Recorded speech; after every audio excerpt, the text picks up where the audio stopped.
লাল সবুজের ভক্তদের চোখের সামনে যখন সাফ জয়ের স্বপ্ন, তখন অনিশ্চয়তায় দেশের ঘরোয়া ফুটবল।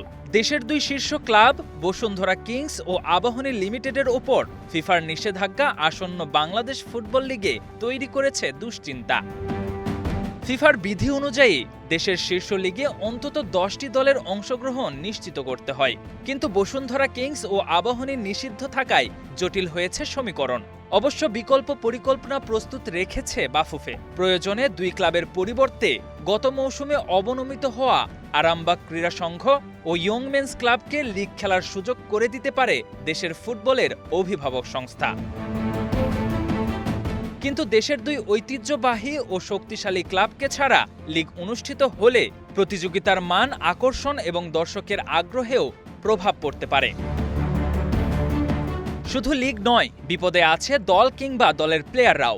নিষেধাজ্ঞার কারণে দুই ক্লাবই নতুন খেলোয়াড় নিবন্ধন করতে পারছে না, ফলে দল গঠন ও মৌসুমের প্রস্তুতি মারাত্মকভাবে বাধাগ্রস্ত হচ্ছে। সবচেয়ে বেশি চাপে আছে বসুন্ধরা কিংস, যাদের বিরুদ্ধে একাধিক অভিযোগ রয়েছে। এরই মধ্যে তাদের কয়েকজন ফুটবলার অন্য ক্লাবে যাওয়ার চিন্তা করছেন। আবাহনী কয়েকটি সমস্যা সমাধান করলেও একটি নিষেধাজ্ঞা এখনো বহাল, তাই তাদের ওপরও যে এর প্রভাব আসবে না সেই গ্যারান্টি কে দেবে? সংকট দ্রুত কাটিয়ে উঠতে না পারলে খেলোয়াড়, ক্লাব, স্পন্সর এবং সম্প্রচার সব ক্ষেত্রেই নেতিবাচক প্রভাব পড়তে পারে, যা গড়াতে পারে জাতীয় পর্যায়েও। KM Sony, Star play.